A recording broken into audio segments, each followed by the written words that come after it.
before I started doing all of this in 2017, I was so afraid that the market was oversaturated that I kept like putting it off. And I'm like, okay, but if I would have started in 2016, I'd be way far ahead of what I'm even doing now.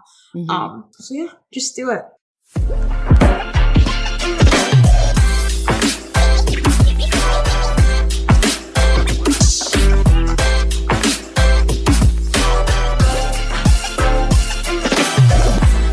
Hey guys, and welcome back to the First Hustle Then Brunch podcast. Today, I'll be speaking with Ayana Lage, a lifestyle blogger and freelance writer. She writes about motherhood, mental health, social justice, and everyday life on her blog and hosts the Asked by Ayana podcast, a show focused on dream jobs and career journeys. Hey Ayana, welcome to the podcast. Hey, thanks so much for having me. So excited to speak with you. So I know on your podcast, Asked by Ayana, you speak with people about their dream jobs. So I'm curious, what was your dream job and how did you get to where you are today? Oh, yeah, that's such a funny question. That's, I think, the top reason that I started my show, because my path was so drastically different from what I thought I wanted to do. And so it's just so fun to hear other people's journeys. But for me, I wanted to, I kind of waffled back and forth. Like I didn't really know what I wanted to do. But I knew that I loved writing. And in high school, I had an internship with or rather a mentorship. A local newspaper reporter kind of took me under her wing and like showed me what she did. And I loved it. So I went to school for newspaper journalism.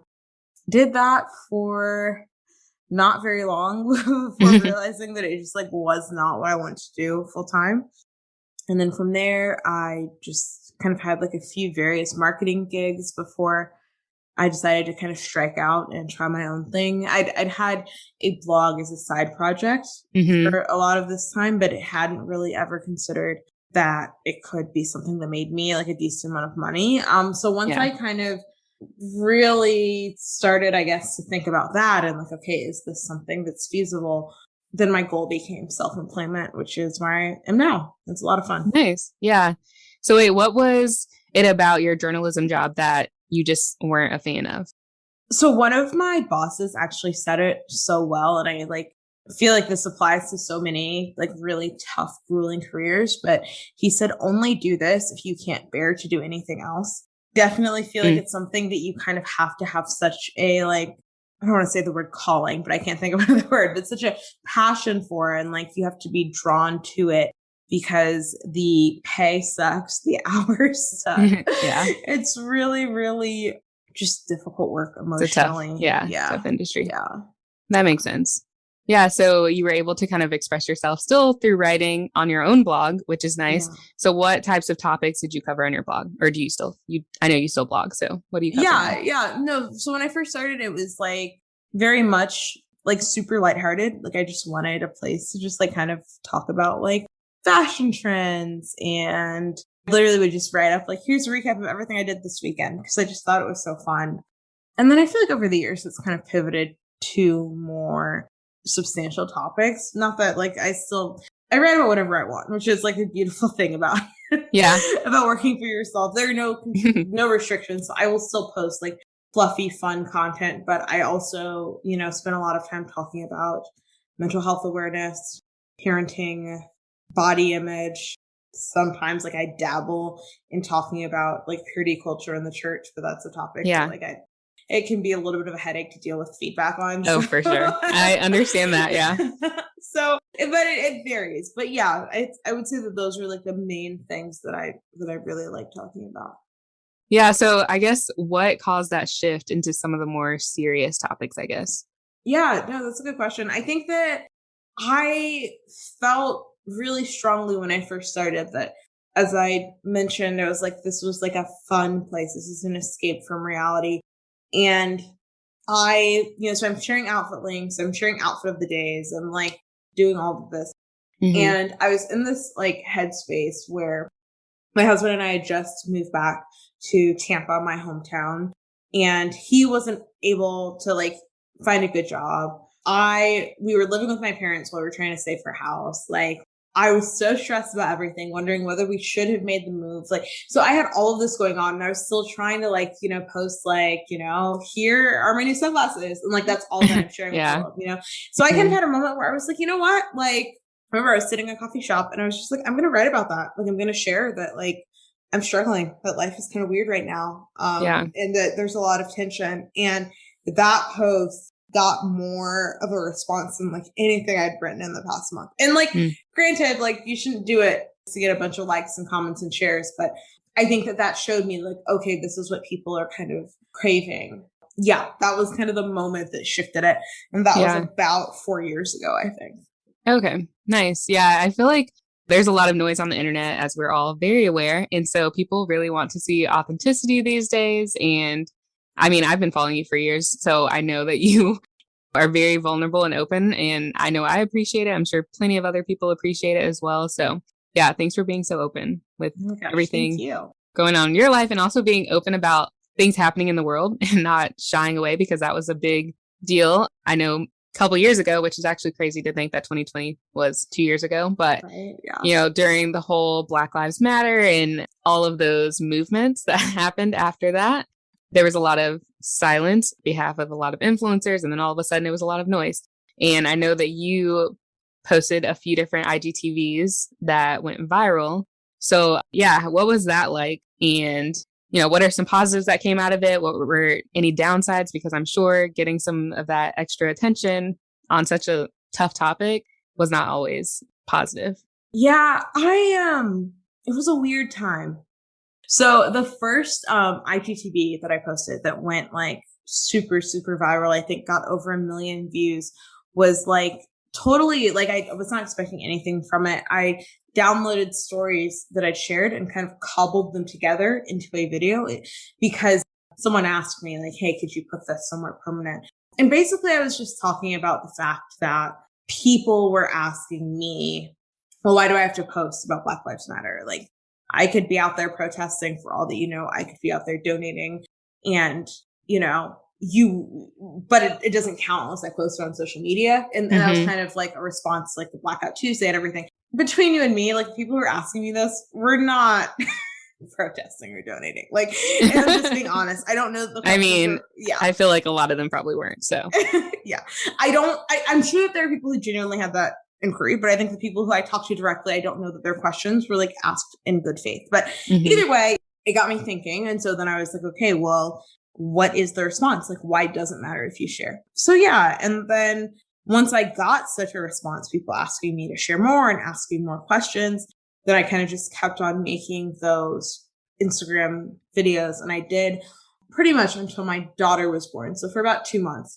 in 2020, the response, I don't know. I obviously I got a lot of hate and trolls and just like blatant racism, but I also think that I felt in retrospect, it just was a really interesting time because I think so many people were so desperate to like do right by Black people as a whole. And so I think I received a lot of like, it was overwhelming at times, the questions people had. And I was getting like strangers sending me like 3-minute voice memos, not even introducing themselves, just like, hey, like I need your input on this. And I'm like, this is weird. So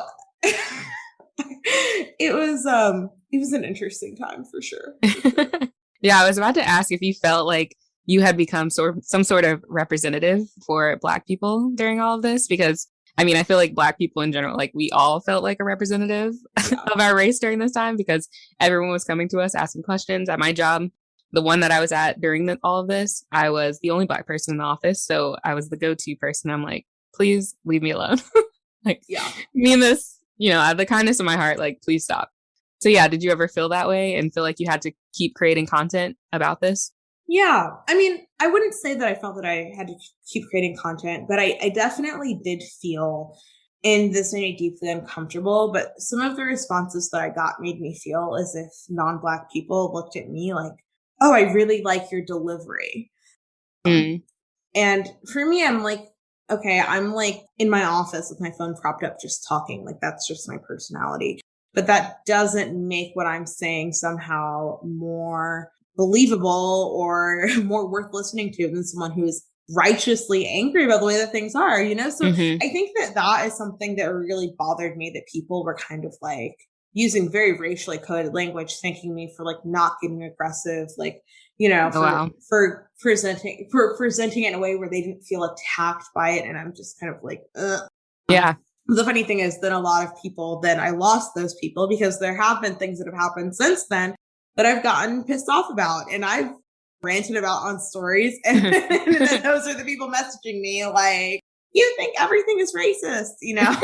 So I think they weed themselves out. But yeah, no, I definitely think that I tried to tell people as much as possible, like, I am just one person. I don't feel comfortable acting as some sort of authority, because like, as Black people are not a monolith, and you go ask your Black neighbor the same question, you'll probably get a completely different answer, and that's okay. Right. Yeah.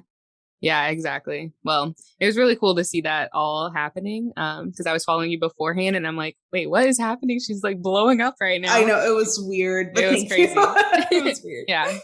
Well, awesome. So I know you are pretty busy. You have a lot of things that you're juggling. So you're a blogger, freelance writer, photographer. You got a lot going on. So let's start talking about your blog first. What ways were you able to monetize with that?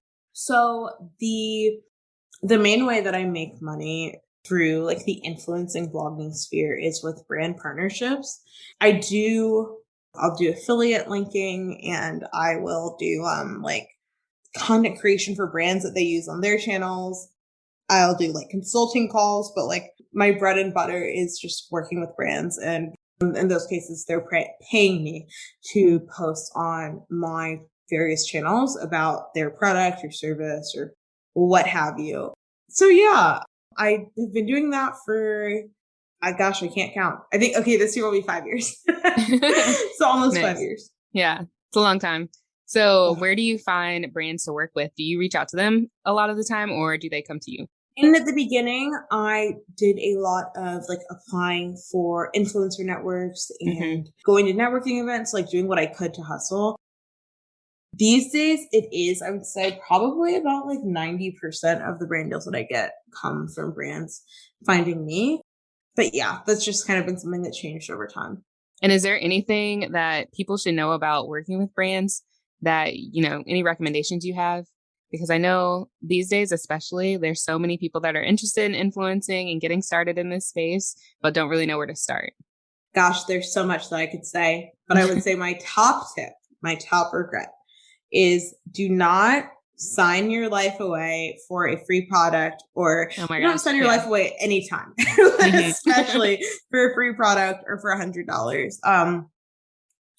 There are brands that are very predatory and can kind of like sense that you are dying to work with them, and will try to say, okay, for a $10 product, can we like use the pictures in advertising, and can we, put you on billboards, like whatever it is they want to do with it.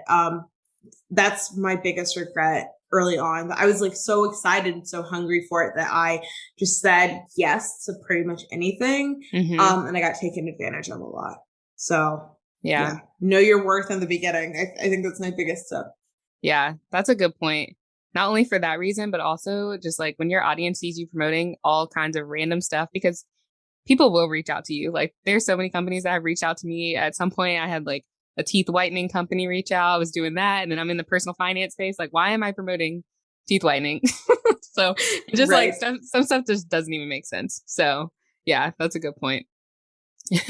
And then how did you get started as a freelance writer? Is that just because you were already doing journalism and you just kind of kept that up on your own? Yeah. So that's, I feel like, my only like job that actually 18-year-old me would be like, oh, that makes sense. But yeah, I have still, even once I left journalism, like I've always loved writing. So yeah, I do freelance writing. I've written for like news publications, kind of like essays and like fun reported pieces. These days it's more so like kind of like a little bit boring. It's more so like copywriting and like helping companies like write blog posts for their websites. So like not always like the sexiest thing, but it pays the bills for sure. So yeah, that's something that was like a very seamless transition for me. So it's been really fun. Yeah, and I'm sure networking helped with finding clients for that, but are there any other ways that you found clients, or like do you use Fiverr, Upwork, any of those like freelancer platforms? I did use Upwork, but man, it was so predatory. Mm. The amount of work. I mean, imagine it would be great for someone who is like looking for someone to hire. But the other way around, it was like so like people wanting you to write like 3,000 words for $10. You know what I mean? Oh yeah. So I did have luck with Upwork. I did find like a couple of like good assignments there, but if I did it again, I probably would skip it because it was such a headache to even like find good clients. Mm-hmm. Other than networking, which, you know, as you touched on, has given me the majority of the people I've worked for, I would say that I've joined like Facebook groups. There are like a lot of Facebook groups for freelance content writers and freelance news writers. And like, I mean, literally Oh, wow. anything you can That's a good think idea. of. Yeah. And it's like, it's been really helpful. Definitely like I have made some connections through there. Yeah, that's a good idea. I know I write a lot about side hustles and that sort of thing. And one of them that always comes up is freelance writing. And I know there are plenty of courses that people can take to help them get started in this. But do you have any other tips that, you know, you'd recommend for people that want to get started in this field in particular? Facebook groups is a really great idea. Yeah, I think I would say to know what you want to write about. I think there are two schools of thoughts here. You know, you can be a jack of all trades who can write about absolutely anything in the world, which I think is great. But I think especially in the beginning, I know you mentioned like finance. So if you were like you're doing personal finance content and you're specialized and you know it really well, I think that makes it easier to pitch yourself than someone who's like knows like a little bit about everything. Yeah, you know, that makes sense. But it's not like hyper focused on one thing. So yeah, I mean, I think that if I were starting out, that's what I would try to do to kind of like brand myself. Also to use Twitter to connect with editors and writers too. I think that's like been really helpful for me too. Nice. I always sleep on Twitter. I know I shouldn't. It's like purely for entertainment. I go on there and look up funny stuff, or like if something happens in the news, I'm like, okay, what are people saying on Twitter? Oh no, totally same. Like I only use Twitter for professional reasons when I'm like, okay, guess I should get on Twitter and be a real adult. But no, I mean most of the time it's just complete nonsense. Yeah, that's funny. I know you do your roundup of tweets, so that's always Yes. entertaining. Thanks. Yeah, it's a blast. So funny.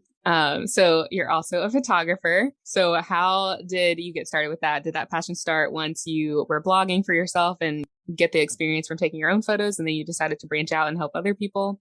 I would say that I took a photojournalism class in school because like the thing was they kind of were saying like, okay, you're going to be newspapers don't have the budget to have as many photographers and videographers. So like you're a one-man show if you're out there reporting a story, you know, you need to know how to use a camera and how to do video and blah, blah, blah. So I took a photojournalism class and I really, really loved it. But I didn't love it in the context of news. So I kind of just like put it on the back burner. But when I started blogging, you know, I still had this camera that I'd like asked for a Christmas gift when I was taking this class that my parents had gotten me. And I really wanted pictures that were like slightly nicer than iPhone pictures.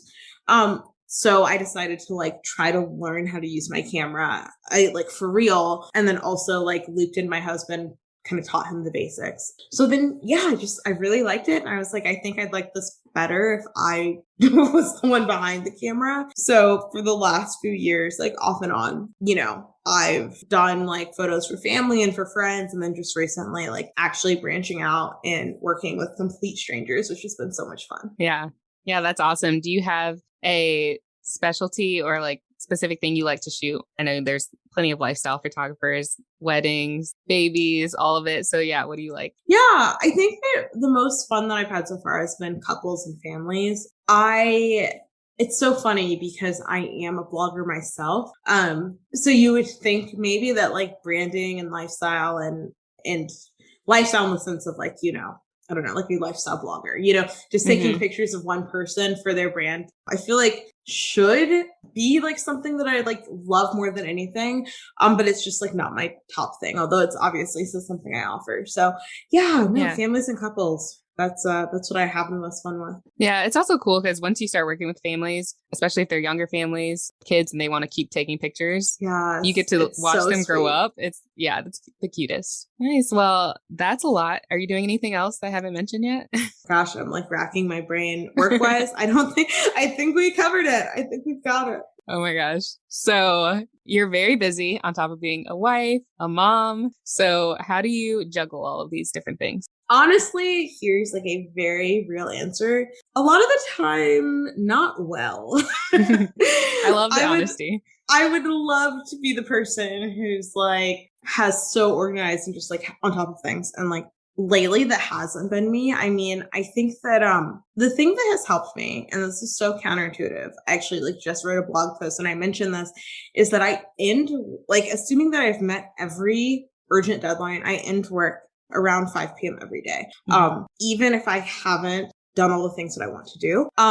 So if I have a day where I lay behind or I kind of slack off, then it's like, okay, well, then I have to figure it out tomorrow. Before, I think I was like just kind of working throughout the night and, you know, I have my laptop on the couch as I'm like watching Selling Sunset. And I'm like, you know, I'm just like always working. And for me, that just doesn't work. So I think that what has helped me is packing things into like a 9 to 5 day. And then if it doesn't get done, I start with what has to get done and I work my way down. And then if the other stuff doesn't get done, it doesn't get done. So yeah, I think that I've also lowered my expectations for myself, especially since becoming a mom. It's like can be really, really hard to be a self-starter and to do more than the bare minimum. So that has definitely helped me be a little bit easier on myself. Yeah, that's a good point. Do you ever deal with like perfectionism with your own work? Because especially, I know when I would write papers, I would spend so much extra time rereading, adding stuff. Like I feel like a paper can always get better. So being a writer, do you ever feel that sense of it can always be better and want to keep working towards it? Yes, always. I think that I reached a point though where not everything is going to be like amazing. You know, I feel like not every piece of writing or every blog post or every, you know, branded thing that I do is going to just be like, oh my gosh, she's a creative genius. In fact, I would say most of them probably aren't that. But yeah, I think I just kind of had to. The thing that has helped me with that, honestly, is having a like fuller workload so you don't have the time to really obsess over it.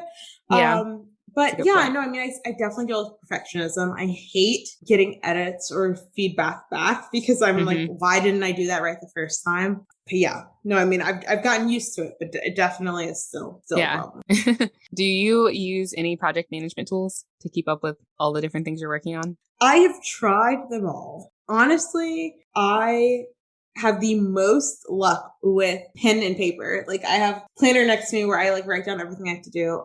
But I do really like Trello for project management. I really like Tick to like create smart to-do lists. Yeah, no, I do really like and I do use it sometimes. And then honestly, other than that, I just use Google Calendar to hopefully not triple book myself. Yeah. Oh, I'm sure it happens sometimes. But it does. Yeah. I like the hours that you set for yourself because especially when you have a family, I'm sure that's hard, but a bit easier to be like, no, I need to step away because I have a daughter to feed and like take care of. For me, it's like, I don't have any kids yet. So I will do that whole like work all night, work all day on the weekends. And yeah, sometimes you just have to set those boundaries with yourself and be like, no, hard stop. Like whatever's gotten done, that's it. And, you know, save the rest for later. Yeah. I mean, and you deserve the time off too, because here's the problem, I think, with creative work sometimes. If you genuinely enjoy what you're doing and it that's like quote unquote doesn't feel like work, then you're like, okay, I'll just work all the time. But it's still work. You know what I mean? So like, true. Even if it doesn't feel like it. So yeah, I think I'm the same. Like I could still probably work through the weekend and not have a problem with it. I mean, everyone's different. So like, but just for me, I'm like, it's important for me to have hobbies and skills and interests that don't involve like what I'm making. Yeah, that's for sure. Like don't involve money. So, but it's hard. It's so hard. Yeah. Hard to step away, but definitely need those moments. Schedule those in as well. So do you have any other tips for people who are looking to build a personal brand online? I know you have built a solid brand for yourself and you're recognized, you know, as a freelance writer, blogger, influencer. Yeah. So do you have any tips that you can share?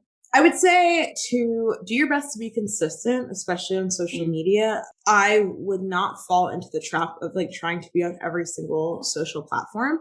I mean, it's not a trap because some people do it well. For me, it was a trap because I am able to concentrate on like Instagram and then my blog. Anything else is like, as I mentioned, Twitter is like 99% entertainment. TikTok is just like completely just like, I don't know, like sucking my brain dry of anything I love usable. TikTok. Oh my gosh. But I love it. I love it. But there is this idea that you have to be on every single platform and you don't. I would say to pick a couple that you feel confident that you could be consistent with. I'll also say, even though like I'm not very good at making TikToks, that I have had a lot of people that I know go viral on TikTok in weeks in ways that it would take you like years on Instagram to reach that point unless there was a fluke moment. You know what I mean? Like on Instagram, gaining 100,000 followers in 2 months is like not something that really happens. But yeah, no, I think that TikTok is definitely like a good place to start. And then also I would say to not be afraid to start. That's what I always say, that before I started doing all of this in 2017, I was so afraid that the market was oversaturated that I kept like putting it off. And I'm like, okay, but if I would have started in 2016, I'd be way far ahead of what I'm even doing now. So yeah, just do it. That's such a good point. Yeah, just go ahead and get started. Even me, I started back in 2017 is when I created my blog, and I was just like doing it as a hobby, not really taking it seriously. And then I'm like, wait, you can really make money with this?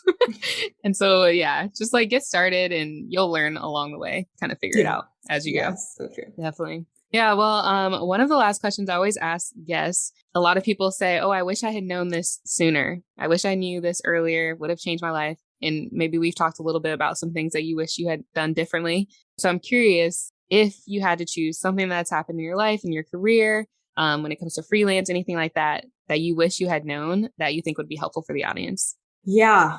Gosh, I feel like I've like made so many mistakes that I want to save people from. But so I feel like the thing that maybe is most relevant is you cannot be afraid to negotiate. And this applies to full-time jobs too. You cannot be afraid to negotiate.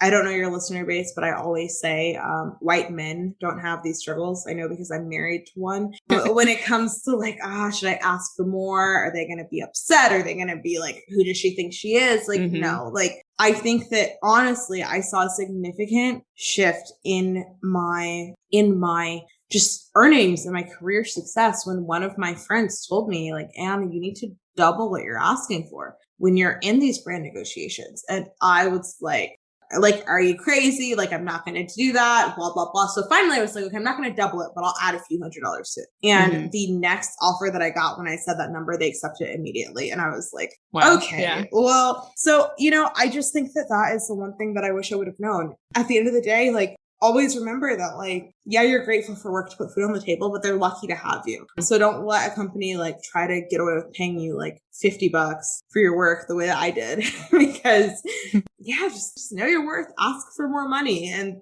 I honestly will say that I have had times where I've asked for more money and been ghosted, but those are not the people that I want to work for anyway. Like if you don't even have the courtesy to say, oh, that's not in our budget, and you're just going to like be like, okay, we're not working with you, then it's like, it probably wasn't going to be a good fit anyway. So that is my top thing I think that I've learned. Love it. Well, thank you so much, Ayana, because I'm sure there were a ton of really good nuggets in here that people took from this episode. So really appreciate you sharing your story. Yeah. Thanks for having me. Yeah, of course. So before we wrap up, do you want to go ahead and let everyone know where they can find you?